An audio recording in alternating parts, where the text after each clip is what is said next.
9월 초 미국 증시를 발칵 뒤집어 놓는 뉴스가 나옵니다. 소식이 전해지자 애플 주가는 이틀 동안 6% 넘게 빠졌고 시가총액은 우리 돈 250조 원 넘게 사라졌습니다. 그럴 만도 한 게 애플 매출에서 중국 시장이 차지하는 비중이 19%에 이르는데 이런 주요 고객층이 손털 조짐을 보이니 주가가 휘청거릴 수밖에 없던 거죠.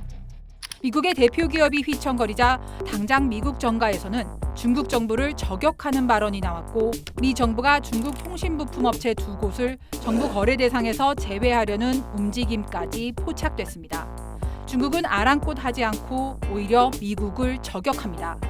任何国家的产品和服务，只要遵守符合中国的法律法规的要求，我们都欢迎进入中国市场。这和个别国家滥用所谓的这个安全概念和名义打压遏制中国的企业有本质的不同。 China's beginning to change some of the rules of the game. And so one of the things we talked about, for example, is that they're now talking about making sure that no one in the Chinese government can use a Western cell phone.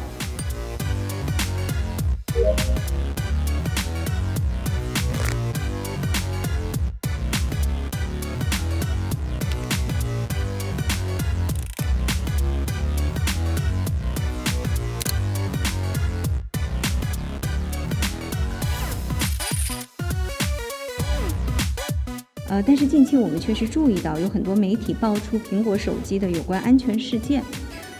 中国政府高度重视信息和网络安全。 자국 정보 보안을 강조했다는 점에서 보안 위험이 제기된 아이폰을 사용하지 말라는 뜻으로 충분히 읽힐 수 있는 대목입니다. 아이폰 전쟁은 빙산의 일각입니다. 미국은 기존 원자재 공급망에서 중국을 배제하는 즉 디커플링 정책을 펴왔습니다. 중국이 2018년 시진핑 집권 2기 때부터 반도체, 전기차, 통신 장비 등 첨단 제조업 분야에서 2025년까지 기술 자급자족을 이뤄내겠다는 야심찬 프로젝트를 추진한 게 계기였습니다. 이를 선전포고로 받아들인 당시 트럼프 정부는 중국산 수입품에 높은 관세를 매기고 중국 IT 기업 화웨이에 반도체 공급을 금지하는 등 무역 전쟁을 개시했고 바이든 행정부 들어 디커플링 정책으로 이어졌습니다.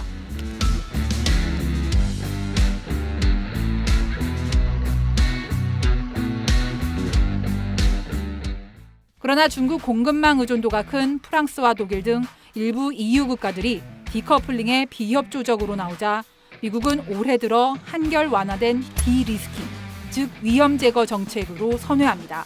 중국을 아예 배제하는 것이 아닌 첨단 반도체와 핵심 광물 등 주요 분야에서만 중국발 위험 요인을 없앤다는 취지지만 중국은 디커플링이나 디리스킹이나 별반 차이가 없다는 입장입니다. 그러면서 국가 안보를 이유로 미국의 압박에 대한 대응 수위를 점차 높여가고 있습니다. 8월 말에는 화웨이가 고성능 스마트폰을 내놔 세계를 깜짝 놀라게 했습니다.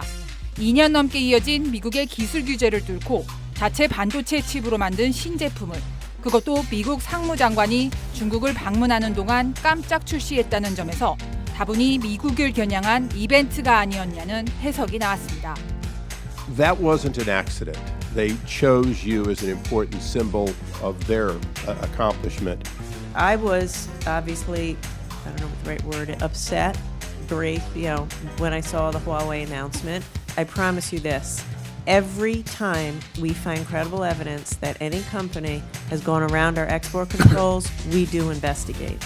앞서 미국도 대중국 투자 규제 추가 조치를 발표하는 등 맞대응을 하는 양상입니다.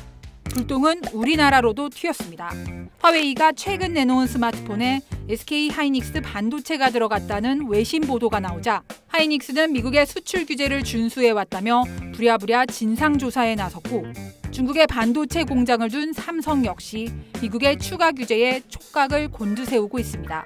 중국이 미국에 맞서가지고 진짜 실질적인 행위를 할 가능성은 생각보다는 낮다고 생각합니다. 지금 중국이 미국하고 대항해서 이런 일을 벌일 수 있는 경제 상황이 아니거든요. 여러 나라들하고 지금 계속 전선이 벌어지고 있는 상황이고 다만 이제 불안정성은 어느 정도 상존하고 있는 거는 맞는 거고요. 반도체 제재를 가하게 되면은 아무래도 중국에서 비즈니스를 하고 있는 한국 기업들이 어려움에 처할 가능성은 조금 있을 것 같아요. 문제는 반도체뿐만이 아닙니다.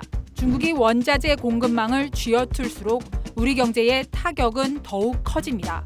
9월 초 중국의 대형 비료업체가 공급난 우려를 이유로 비료용 요소 수출을 제한하자 국내 시장이 크게 출렁인 이유도 여기에 있습니다. 정부는 요소수 수급에 문제가 없다는 입장이지만 2년 전 대란이 재현되는 게 아니냐는 우려는 여전합니다. 국내 요소수의 중국 의존도는 당시보다 더 커진 상황. 기본적인 원료에 대해서 가급적이면 수입선을 다변화시키는 게 최선의 답이죠. 가능하다면 국내 생산 라인은 최소 물량 정도 유지할 수 있도록 정부에서 좀 보조를 해준다든지